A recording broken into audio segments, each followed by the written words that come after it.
क्षणात गुंग झाला होता आणि या कार्ट्यानं मुंडकं बाहेर काढलं आणि खालनं मला म्हणताय साहेब मागणं पॅन्ट तुमची फाटल्या म्हणला.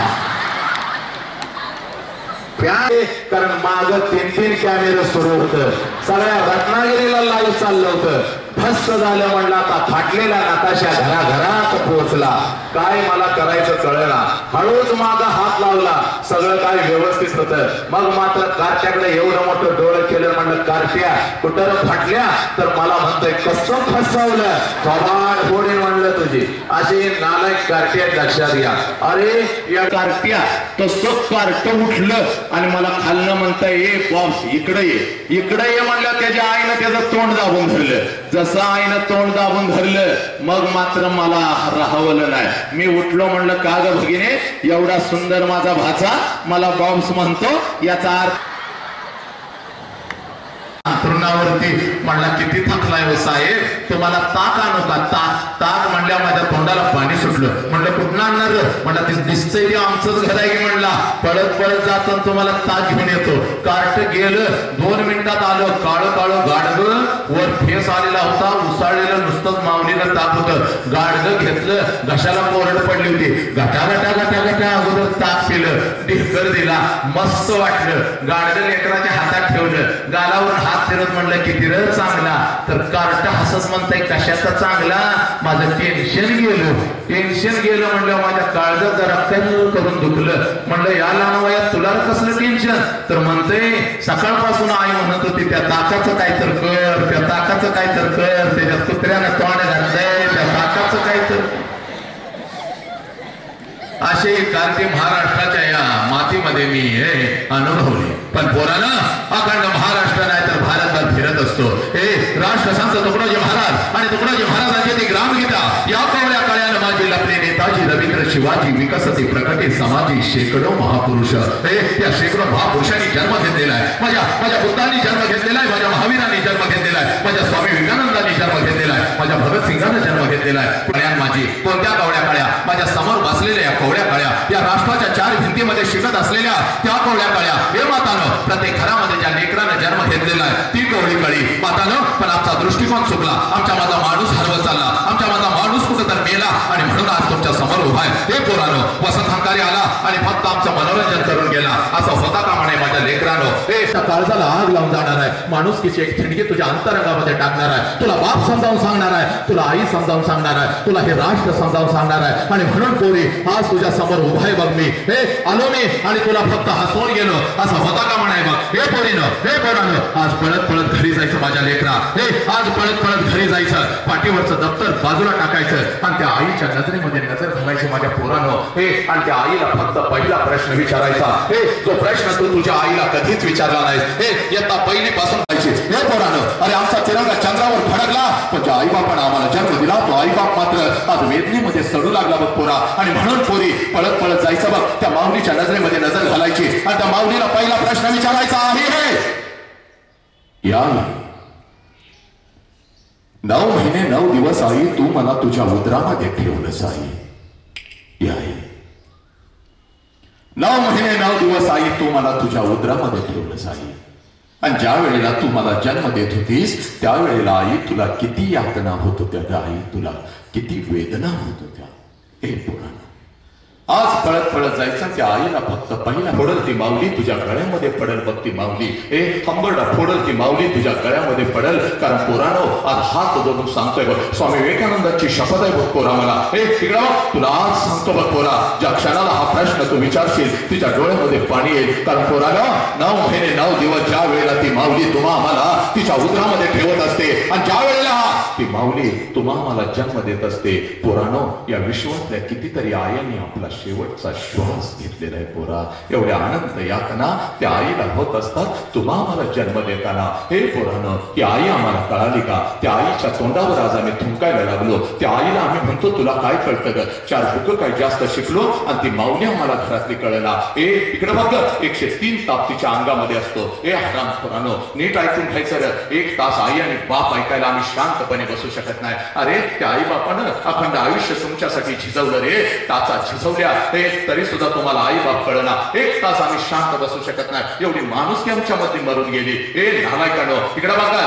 103 ताप त्या माऊलीच्या अंगामध्ये असतो तरी सुद्धा सकाळी उठते बघती माऊली आणि तुला शाळेसाठी कॉलेजसाठी डबा करून देते. कारण आज जर मी नाही उठली तर माझं लेकरू दुसऱ्याच्या डब्याकडे बघत बसल म्हणून 103 ताप अंगावर झेलत ती आई उठत असते. पोरीनो ती आई तुम्हाला कळाली का? फळ्यावरची अनेक अवघड गणित आम्ही सोडवले. नालायक, फळ्यावरची अनेक अवघड गणित आम्ही सोडवले पण आईच्या वेदनेचं हे गणित मात्र आम्हाला कधीच कळालं नाही पोरीनो. आणि म्हणून आज जगातलं सगळ्यात मोठं शिक्षण तुझ्या काळजावरती पेरतो पोरा. आम्ही डॉक्टर झालो, आम्ही इंजिनियर झालो, आम्ही महात्माचे खाली घेऊ लागलो. आणि म्हणून पोरी तुला सांगतो बा, ज्या क्षणाला तुझा जन्म झाला आहे पोरा, ज्या क्षणाला तुझा जन्म झाला त्या क्षणाला पोरा या विश्वामध्ये तुझ्या दोन्ही गालांना जर पहिला स्पर्श कोणी केला असेल आणि तुझ्या दोन्ही गालांचा जर पहिला मुका कोणी घेतला असेल तर त्या माऊलीचं नाव आई आहे पुरी. त्या माऊलीचं नाव आई आहे. आनंदानं तुझ्याजवळ जर कोण उड्या मारत आला असेल तर त्या देव माणसाचं नाव साला बाप आहे पुरी. त्या देव माणसाचं नाव बाप आहे. हा बाप आम्हाला कळाला का? ती आई आम्हाला कळाली का? त्यात आम्ही मित्रांना शिव्या घालू लागलो. नालायकांनो म्हणून आज तुझ्या समोर उभाय बघ पोरी. पोरी बघ आज माझ्या मुखातून तुझी ओळख तयार करून द्यायला आलोय बघ. पोरी 4 वर्षाच्या पोरीवर आरामखोर लांडगे तुटून पडू लागले का पोरी? नका तुमच्या शरीराचा तुकडा होऊ लागलं. आई बापाच्या तोंडावर तुम्ही थोंकण घरातून निघून चालला का? कारण तुम्ही तुमची ओळख विसरला पोरीनं. आणि ही ओळख तुला करून देतो बघ. आणि आजपासून ही ओळख तू कधीच विसरायची नाही. आजपासून ही ओळख कधीच तू विसरायची नाही. आजपासून ही ओळख कधीच तू विसरायची नाहीस बघ पोरी. आणि म्हणून तुला सांगतोय बघ पोरी, तू तुझी ओळख विसरलीस. कोण आहेस तू याची जाणीव तुला करून देतो बघ. कोण आहेस तू याची जाणीव तुला करून देतो बघ. इकडे बघ पोरी, पुण्याच्या रस्त्यावरून एक माता हातामध्ये पिशवी घेऊन चालत होती बघ.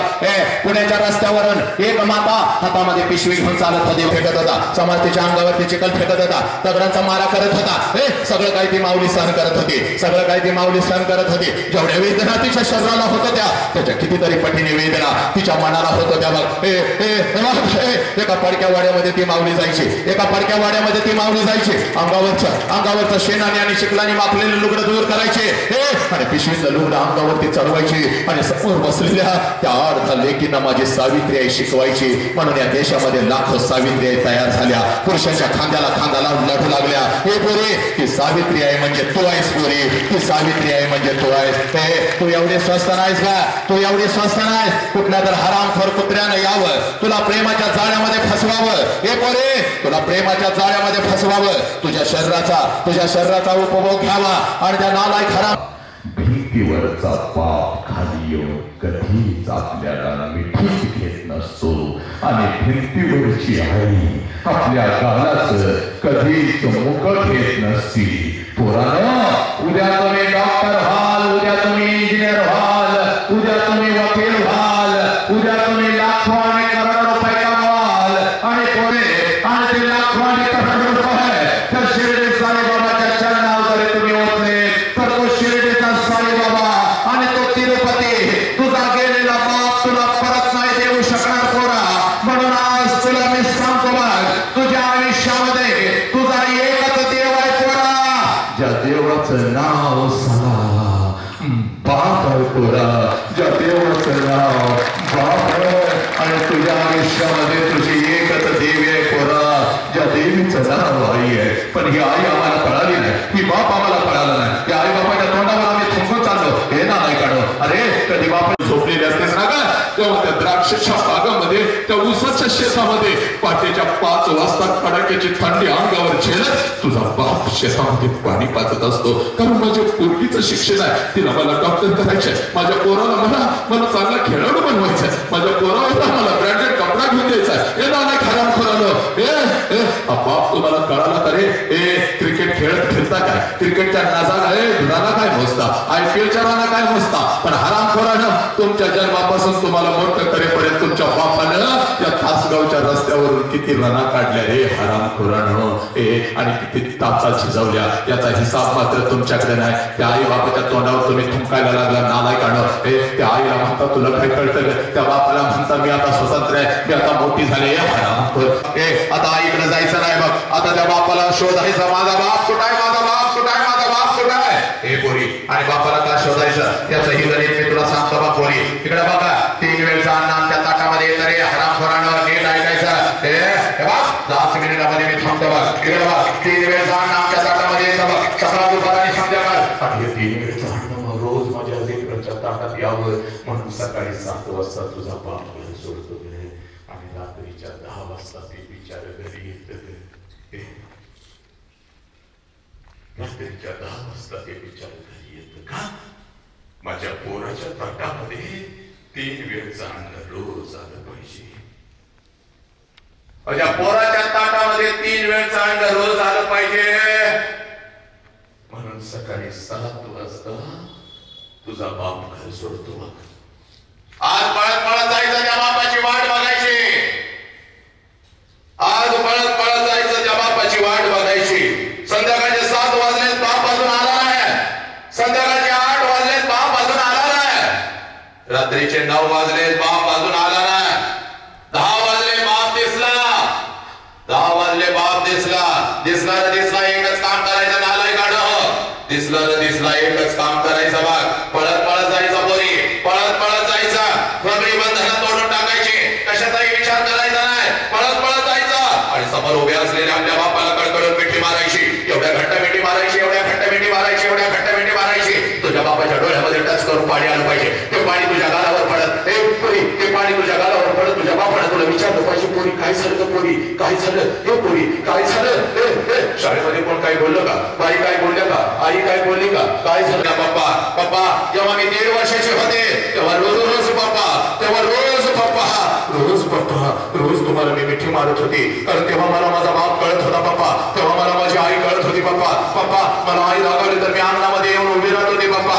पप्पा आणि जसं तुम्ही येत होता तुम्हाला कडकडून मिठी मारत होती आणि आईची तक्रार मी तुमच्याकडे करत होती. पप्पा पप्पा आईने मला मारलं पप्पा. तुम्ही मला जवळ घेत होता, माझ्या डोळ्यातलं पाणी बसत होता आणि तुम्ही मला म्हणत होता चल आपण 2 वेळ तुझ्या आईला मारूया. पप्पा माझी समजून काढण्यासाठी अंगणामध्ये तुम्ही माझ्यासाठी घोडा होत होता. तुमच्या पाठीवर बसून माझा घोडा, माझा घोडा, माझा घोडा म्हणून मी तुम्हाला अंगावर फिरवत होते पप्पा. पप्पा पप्पा पप्पा पप्पा पप्पा मी तुमच्या पाठीवर पोत म्हणून बसत होती. मी तुमच्या छातीवर रोज पप्पा रात्री झोपत होती. कारण तेव्हा मला माझा बाप कळत होता. पण पप्पा आता मी शाळेला जाते पप्पा. पप्पा आता मी कॉलेजला जाते पप्पा. आता मी मोठी झाली पप्पा. तुम्ही आता मला बंधनामध्ये ठेवता. तिकडे का गेलीस, तिकडे का गेलीस, हे का केलंस, ते का केलंस पप्पा. आय हेट यू पप्पा. मी तुमचा तिरस्कार करते पप्पा. तुम्ही आता मला आज शाळेमध्ये परिवर्तनाचं वादळ ऐकून आली पप्पा आणि माझा हरवलेला बाप मला परत मिळाला पप्पा म्हणून मिठी मारते पप्पा. माझा हरवलेला बाप मला परत मिळाला म्हणून मिठी मारते पप्पा. पोरांनो, माझ्या लेकरांनो, आज पळत पळत जायचं त्या बापाला कडकडून मिठी मारायची बघ. आज पळत पळत जायचं त्या बापाला कडकडून मिठी मारायची, त्या बापाला कडकडून मिठी मारायची. पोरा आज पळत पळत जायचं त्या बापाला कडकडून मिठी मारायची. बापाला सांगायचं पप्पा पप्पा तुमच्यासारख्या वाघानं या वाघाला जन्म दिलाय. बाप तुझ्या बापाची बीपीची गोळी बंद होते का नाही, बाप तुझ्या बापाची साखर कमी होते का नाही, बाप तुझा बाप कसा आनंदाने उद्यापासून चालतो. पोरा जा त्या बापाला खरोखर मिठी मार. कारण पोरीनो इकडे बघ बापाची किंमत त्या पोराला विचारायची. बापाला का मिठी मारायची? अनुभव आहे बघ, आपला अनुभव आहे. पोरी पोरी गाडी निघाली की 5-50 गाड्या आणि 1000-2000 माझी युवा वर्ग माझ्या अवतीभोवती. माझा बाप मला त्या गर्दीमध्ये दिसत नाही बघ पोरी. आजही मला वाटतं जाऊन बापाला कडकडून मिठी मारावी. आजही मला वाटतं पप्पा मला 1000 रुपये पाहिजे.